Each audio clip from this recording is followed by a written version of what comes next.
Arcadian Vanguard presents The Wrestling News in your daily wrestling newscast for Sunday, November 3rd, 2024. Good morning, I'm Mike Sempervive. We begin today with WWE Crown Jewel streamed live yesterday on Peacock and the WWE Network from Kingdom Arena in Riyadh, Saudi Arabia. In the main event, WWE Champion Cody Rhodes pinned World Champion Gunther, reversing a sleeper hold into a pin in 23 minutes to become the first men's WWE Crown Jewel Champion. And now the presentation of the inaugural Crown Jewel Championship to Cody Rhodes here tonight. The Crown Jewel titles will stay here in Riyadh, Saudi Arabia at the WWE Experience in the vault.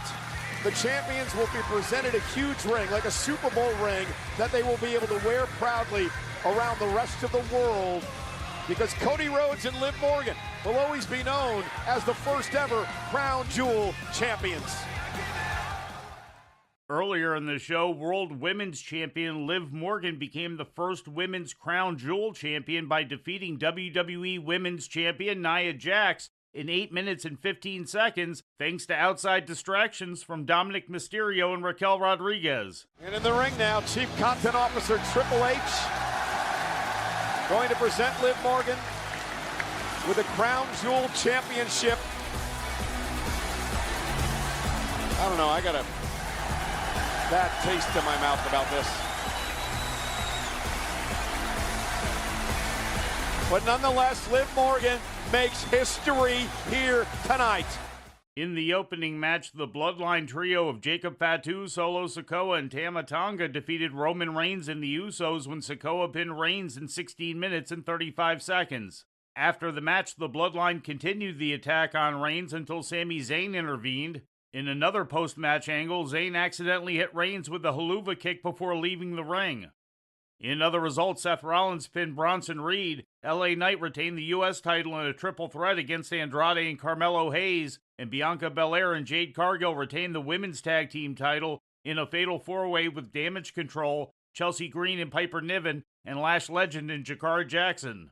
The match between Randy Orton and Kevin Owens was thrown out due to both men brawling before the bell and using foreign objects, as well as Owens attacking the referee and Orton giving an RKO to the Monday Night Raw general manager Adam Pearce. AEW presented Collision last night live on TNT from the Liacouras Center in Philadelphia. In the main event, AEW World Women's Champion Mariah May retained her title against Anna Jay. In an impromptu match, PAC submitted Action Andretti. PAC then continued to choke out Andretti until Orange Cassidy came out to confront the BCC. AEW World Champion Jon Moxley sent Wheeler Yuta to take out Cassidy, but Cassidy wound up laying out Yuta instead. And Orange Cassidy standing right there. Hands in the pocket.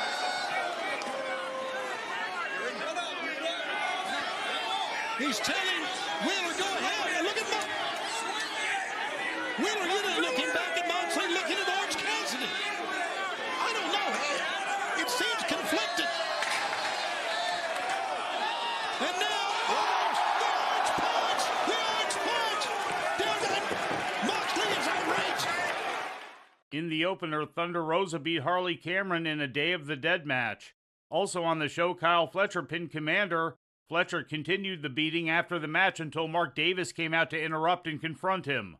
In other results, Roderick Strong pinned Shane Taylor, Leo Rush went over Arya Daivari, and Brian Cage and Lance Archer squashed Joey Keys and Sean Smith. After the match, Cage and Archer continued their attack until the Undisputed Kingdom made the save. And finally, in WWE news, Goldberg yesterday announced that he would be having a retirement match with the company sometime next year. During an appearance on the SEC network ahead of yesterday's Florida Gators against Georgia Bulldogs game, Goldberg stated, quote, "I think we know who the subject or the victim, the frontrunner right now, we know who it is," end quote, which many took as a reference to Gunther, who confronted Goldberg last month at WWE's Bad Blood event.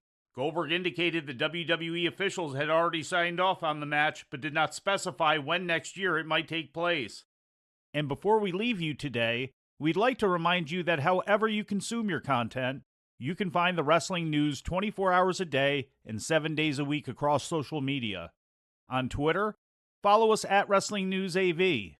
Our Facebook page is also Wrestling News AV. The wrestling news can also be found on the Arcadian Vanguard YouTube page. And for those who utilize Amazon Echo devices, just tell Alexa to play the Wrestling News Podcast. And remember to make sure you add podcast at the end. Once again, for daily updates, breaking news, and more, follow the wrestling news across social media. And that's the news for today. If anything happens, we will be here to tell you about it. No clickbait, no paywall, just the wrestling news. The Wrestling News is a division of Arcadian Vanguard, and the Wrestling Newscast is a production of the Arcadian Vanguard Podcast Network.